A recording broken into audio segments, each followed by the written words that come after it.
하나님께서 어떠한 예배를 받으시는가, 그 내용을 우리가 살피고 있습니다. 우리가 정성을 다해서 예배를 드린다 이런 표현도 많이 하지만 하나님께서는 하나님의 뜻대로 거룩하게 예배를 드릴 때 하나님은 그 예배를 받으신다는 것입니다.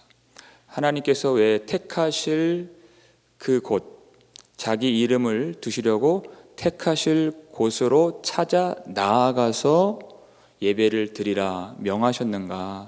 하나님만을 예배해야 하고, 그리고 그 예배를 통해서 하나님은 온 백성이 하나 됨을 이루기를 원하신다 그랬습니다.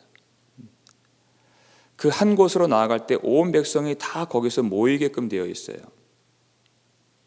그러니까 이 백성들 속에 있는 어떤 분열이나 분리주의들이 다 철폐되어야 된다. 하나님의 나라를 반영하는 예배가 되어야 하고, 하나님을 닮아가는 성도가 될 때 하나님이 그 예배를 받으신다. 하나님의 나라와 그 예배가 별개가 된다면, 그리고서 나의 정성을 다했다 한다면 그것은 온전하게 예배 드린 것이 아니라는 뜻입니다. 예수를 믿는다고 하면서 여전히 다른 사람에 대한 정죄가 있고 판단이 있다면 그것은 온전히 하나님 안에 있지 않은 모습이다 그 뜻입니다. 오직 나의 구원만 생각하고 나의 행복만을 생각한다면, 다른 사람에 대한 관심이 없다면, 예수님이 우리를 위해서 십자가에서 달려 죽으신 분이신데 나만 생각한다면 우리 속에 그리스도께서 사시는 그 믿음의 삶이라고 말하기가 아주 어렵다는 것입니다. 하나님은 우리가 주일에 예배 드리고 교회에 나와서 하나님을 섬기는 그 모양, 그 주일 하루 나와서 하나님을 예배하는 그 모습만 보시는 분이 아니시라 모든 곳에서 또 모든 시간에 어떻게 하나님을 섬기는 예배자인지를 주목하시는, 그 모든 것이 거룩한 삶인 것을 알아야 된다는 것입니다. 지금 그 얘기를 지금 이 말씀을 통해서 우리에게 가르쳐 주십니다. 우리 15절 말씀인데요, 함께 읽겠습니다. 그러나 내 하나님 여호와께서 내게 주신 복을 따라 각 성에서 내 마음에 원하는 대로 가축을 잡아 그 고기를 먹을 수 있나니 곧 정한 자나 부정한 자를 막론하고 노루나 사슴을 먹는 것 같이 먹으려니와. 아멘. 가축을 도살하는 일, 그것은 가장 대표적으로 언제 이 짐승을 도살합니까? 하나님이 지정하신 성소에서 제사를 드릴 때죠.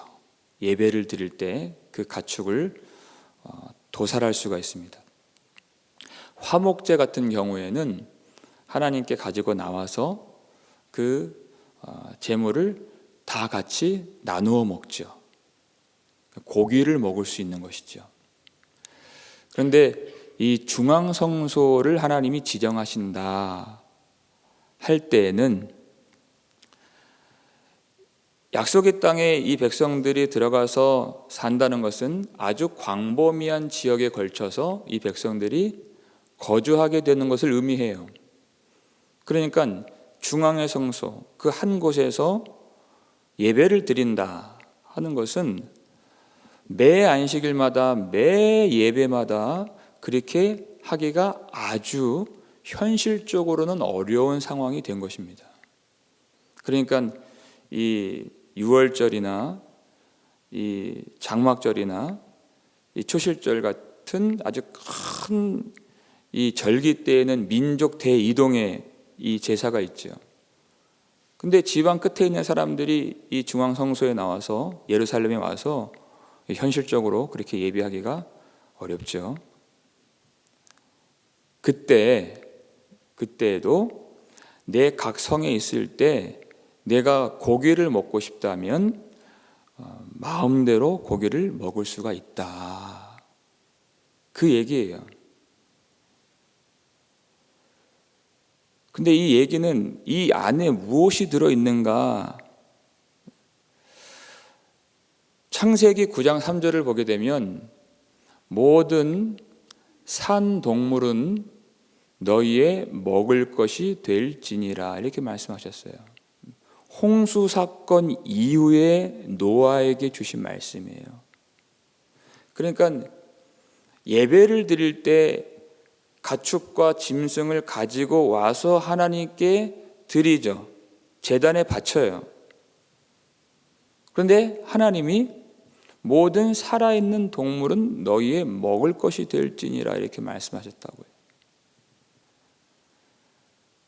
하나님이 그 가축을 또한 예배로서 드리는 가축이지만 하나님이 그것을 먹을 수 있도록 복으로 주신 것이다. 그 이야기예요. 그러니까 가축을 도살하는 일은 두 가지 외에는 없는 것입니다. 그 얘기예요. 그 외에 다른 길로 벗어나면 안 된다. 그 뜻이죠. 어떤 경우에 도살할 수 있다고요? 첫 번째, 하나님을 제사 드릴 때, 예배 드릴 때. 두 번째, 그것은 중앙성소에서 예배를 드릴 때예요. 두 번째, 여기 나오잖아요. 각 성에서 내 마음에 원하는 대로 가축을 잡아 그 고기를 먹는 일에 있어서 도살할 수 있다라는 것이죠. 마음대로 먹어라. 마음대로 먹어라. 여기는 어떤 금지가 들어가 있을까요? 내 각성에서 희생제물로는 드리지 말라. 그 뜻이죠. 택하실 곳에서 희생제물로 드리는 것 아니면 각성에서 먹는 일 외에는 도살하지 말라. 하나님이 우리에게 복과 자유를 주시는데 우리가 그 복을 누리고 자유를 누릴 때 그것을 내 생각대로 남용해서는 안 되고 오용해서는 안 돼요. 지금 이 신명기 12장 이 문맥에서 중요한 것이 뭐냐면 8절에 각기 소견대로 하지 말지니라 이렇게 돼 있어요. 내 생각대로 내가 판단하는 대로 그렇게 약속의 땅에 가서는 해서는 안 된다. 그 이야기죠. 내가 좋을 대로 그렇게 해서는 안 된다.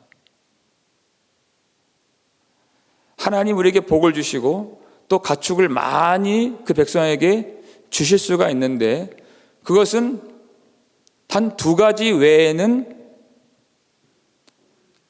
도살할 수가 없어요. 하나님을 예배하는 경우 그리고 각 성에서 먹는 경우. 무엇을 금지해요? 각 성에서 우상을 위한 제단에 가서 그것을 도살하지 말라. 그 뜻입니다.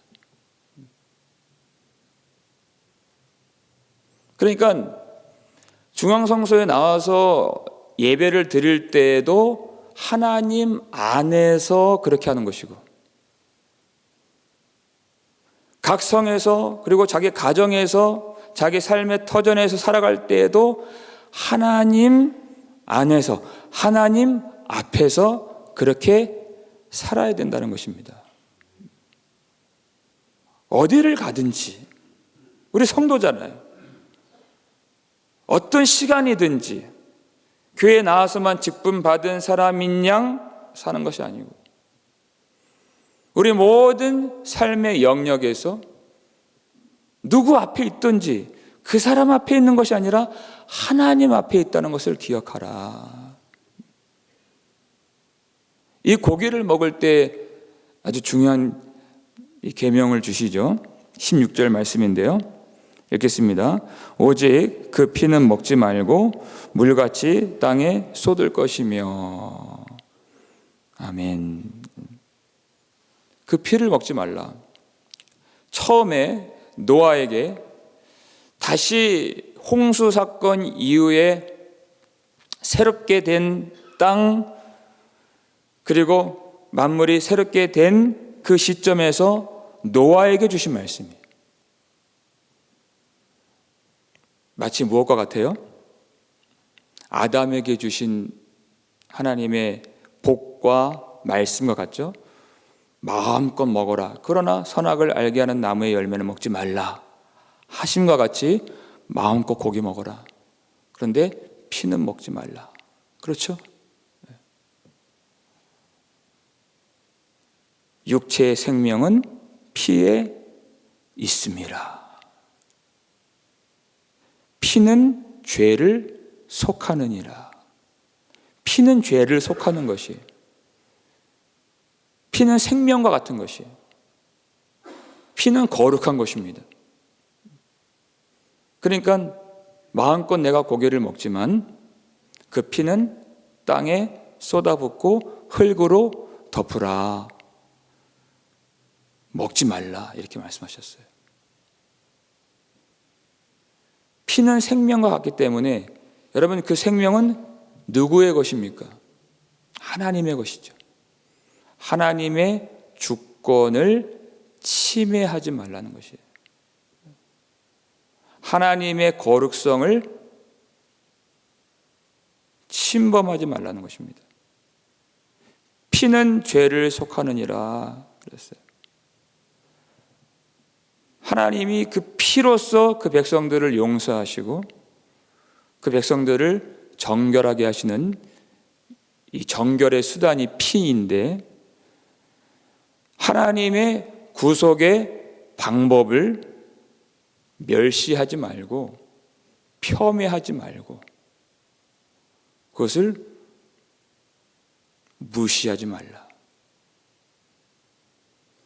그러니까 내가 각 성에 있을 때에도, 고기를 먹을 때에도 내가 먹는 일에 있어서는 자유롭게 먹을 수 있어요. 그런데 그것을 먹을 때에도 하나님의 거룩성을 생각하고 하나님의 구속의 방법을 바라봐야 되는 것입니다. 피를 안 먹음으로써. 내가 예배를 드릴 때에도 그건 당연히 하나님을 생각하죠. 그러나 우리가 우리의 각 성에서 생활을 할 때에도 하나님이 어떤 분이신가? 잊고 살 때가 참 많이 있어요. 항상 하나님의 길로 걸어가고 하나님 앞에서의 삶이 되어야 한다는 것입니다. 하나님은 우리가 생명과 복과 기쁨과 평안과 안식과 자유를 누리기를 원하시는 분이신데, 그것은 하나님의 길로 행할 때 하나님 앞에서만 누릴 수 있는 것이지, 자기 소견대로 살아가면서 내가 하나님의 말씀을 무시하고 나의 뜻을 주장하면서 살아갈 때 누릴 수 있는 복이 아니라는 것입니다. 어디를 가든지 어느 때든지 항상 하나님을 생각하고 하나님이 나의 주인이 되시고 내 속에서 역사하시는 성령님을 좇아서 살아가는 그런 거룩한 백성이 될 때에 하나님이 그의 존재를 받으시고 그의 예배를 받아주신다는 것입니다. 날마다 하나님의 길을 따라가고 하나님 안에 있으며 하나님의 말씀에 잇대어 살아가는, 하나님과 연합하는, 하나님 안에 살고 그리고 하나님이 그 속에 거하시는 그 사람의 예배를 하나님이 받아주신다는 것입니다. 그러니까 17절 보면 너는 곡식과 포도주와 기름의 11조와 내 소와 양의 처음 난 것과 내 서원을 갚는 예물과 내 낙헌 예물과 내 손의 거제물은 내 각 성에서 먹지 말고, 이렇게 됐어요. 하나님께 드림이 되는 것은 각 성에서 먹지 말라. 지금 문제가 되는 게 뭐예요? 계속 지금 나오는 이 문맥 속에서 하나님이 경계하시고 주의하라 하신 것이 뭐냐면, 높은 산이든지 작은 산이든지 여러 신상들이 있고 산당들이 있는데 거기서 제물을 바치지 말라. 우상을 섬기는데 가축을 도살하지 말라. 먹는 일이 있다면 먹어라. 그러나 드림이 있다면, 가축을 드리는 일이 있다면 그 제물은 하나님이 택하실 그곳에서, 18절 말씀 함께 읽겠습니다. 오직 내 하나님 여호와께서 택하실 곳에서 내 하나님 여호와 앞에서 너는 내 자녀와 노비와 성중에 거주하는 레위인과 함께 그것을 먹고 또 내 손으로 수고한 모든 일로 말미암아 내 하나님 여호와 앞에서 즐거워하되. 아멘. 하나님은 그 복과 기쁨과 안식과 평강을 누리길 원하세요. 즐거워하되. 여호와 앞에서 즐거워하라 그랬어요. 그런데 그것이 어떤 조건이 따라 붙습니까? 나 혼자 즐겁고 나 혼자 먹는 것이 아니에요.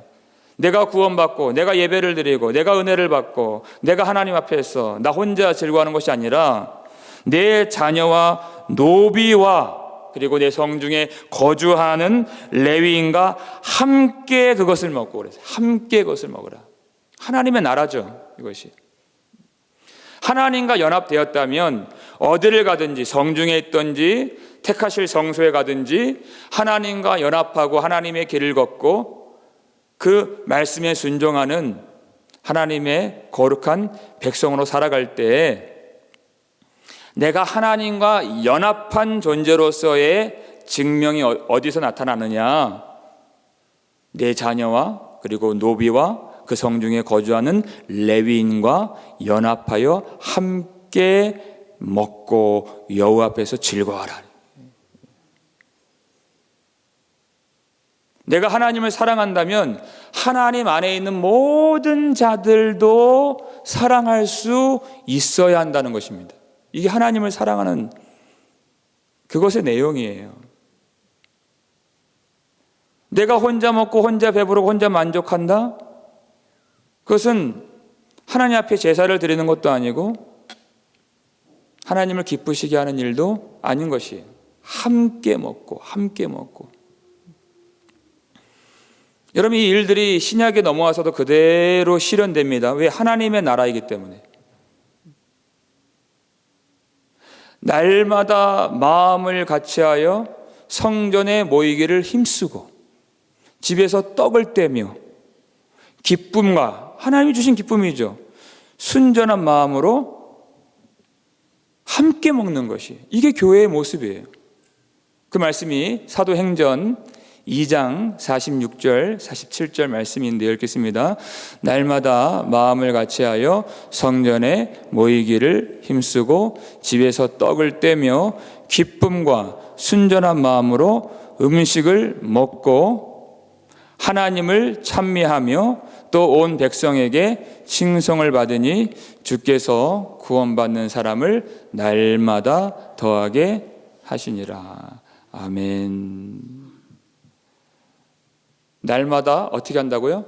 마음을 같이하여 성전에 모이기를 힘쓰고 집에서 떡을 떼고 기쁨과 순전한 마음으로 음식을 먹는 거예요. 음식을 먹는 거예요. 하나님이 주신 복을 함께 나누는 것이에요. 하나님의 나라를 반영하고 실현하고 경험하고 함께 누리는 것, 그게 교회요, 그게 예배라는 것입니다. 여기서 특별히 레위인과 함께 먹어라 이렇게 말씀하셨어요. 레위인과 함께 먹어라. 우리 마지막 19절도 그 말씀이 이어지죠. 읽겠습니다. 너는 삼가 내 땅에 거주하는 동안에 레위인을 저버리지 말지니라. 아멘. 레위인을 저버리지 말라. 레위인은 이 백성들이 하나님 앞에서 제사를 온전히 드릴 수 있도록 오로지 그 직무에만 모든 삶을 다 바치는 자들이에요. 그래서 다른 기업이 없어요. 다른 일이 없고 다른 분깃이 없어요. 오로지 하나님 앞에서 예배드리는, 그래서 온 백성을 하나님 앞에 인도하는 그 일만 직무로 하나님이 주신 백성들, 그 지파가 바로 레위 지파인 것입니다. 그럼 뭘 먹고 사나요? 민수기 18장 21절, 이 백성들이 11조를 바치면 하나님이 내가 이스라엘 백성의 11조를 레위인들에게 다 주리라 이렇게 말씀하셨어요. 그러니까 하나님이 이 백성들 위에 은혜를 주시면 하나님이 먼저 은혜를 주시죠. 그러면 은혜를 깨달은 이 백성들이 하나님 앞에 예물을 가지고 오고 또 11조를 가지고 와요. 그럼 하나님이 그것을 레위인들에게 주시면 레위인들이 하나님을 향한 예배를 위해서 최선을 다해서 그 직무를 감당하면 하나님으로부터 은혜와 복이 이스라엘 백성들 전체 그 백성들 위에 임하게 되는 것이, 그 은혜의 선순환이 계속 이루어지게 되는 것이. 그러면 이 예물을 가지고 오는 그 백성들이 자신들이 하나님이 주시는 그 복을 받을 수밖에 없는 것입니다.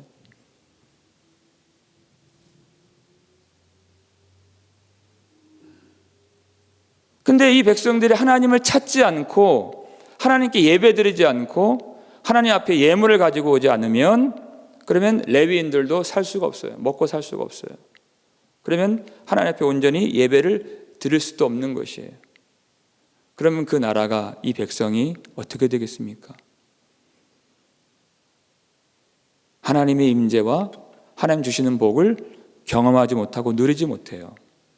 하나님이 이렇게 하신 것은, 이러한 구조를 만드신 것은 온 백성이 다 한 몸이 되어야 함을 가르쳐 주신 것입니다.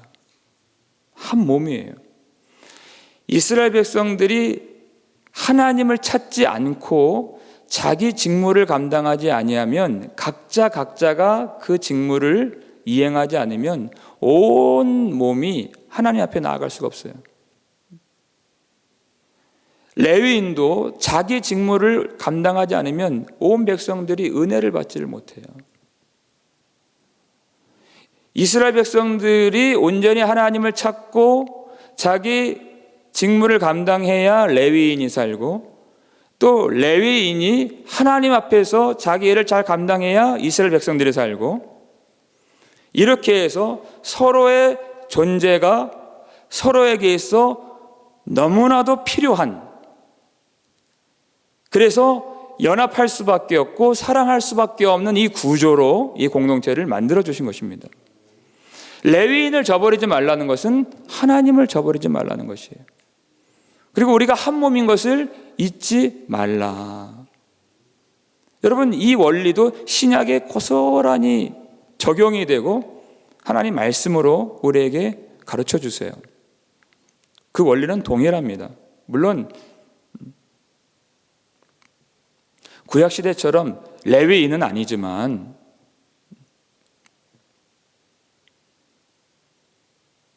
그대로 적용이 돼요. 갈라디아서 6장 6절 말씀이죠. 읽겠습니다. 가르침을 받는 자는 말씀을 가르치는 자와 모든 좋은 것을 함께 하라. 아멘. 하나님이 교회에 선물을 주신다고 에베소서 4장 11절에 말씀하셨는데, 복음을 전하는 자들이에요. 선지자와 사도와 복음을 전파하는 자와 목사와 교사, 하나님이 선물로 주신 사람들, 말씀을 전파하는 자들이에요. 내가 하나님의 은혜를 정말 귀하게 여긴다면, 하나님이 나의 주인 되시고 하나님의 말씀이 나의 생명인 것을 고백하는 자라면 말씀을 가르치는 자와 좋은 것을 함께하라 하는 것이 복이죠. 내가 은혜를 귀하게 여긴다는 고백인 것이에요. 그것이 하나님의 말씀이 생명입니다 라고 하는 그런 고백이에요.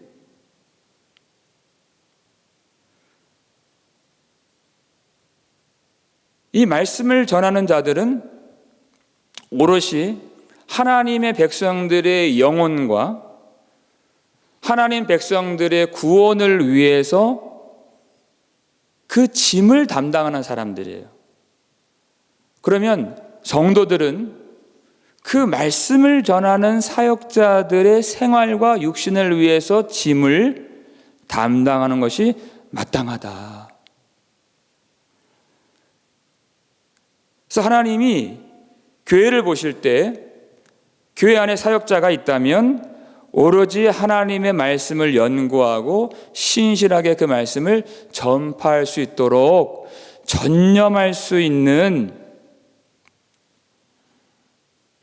그런 교회가 되기를 원하신다. 그래야 우리가 하나님께로부터 온전히 은혜를 받고 복을 받아 누릴 수 있기 때문에 그런 것입니다.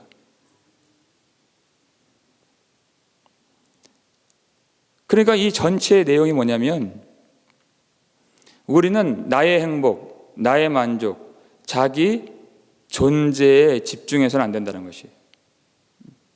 서로를 위한 짐을 지는 그런 교회가 되어야 한다. 하나님이 그렇게 하나님과 먼저 연합되기를 원하시고 우리 서로가 하나님 안에 있는 모든 자들이 하나 되고 진정으로 사랑하기를 원하신다는 것입니다. 하나님께로부터 오는 복을 내가 받는다.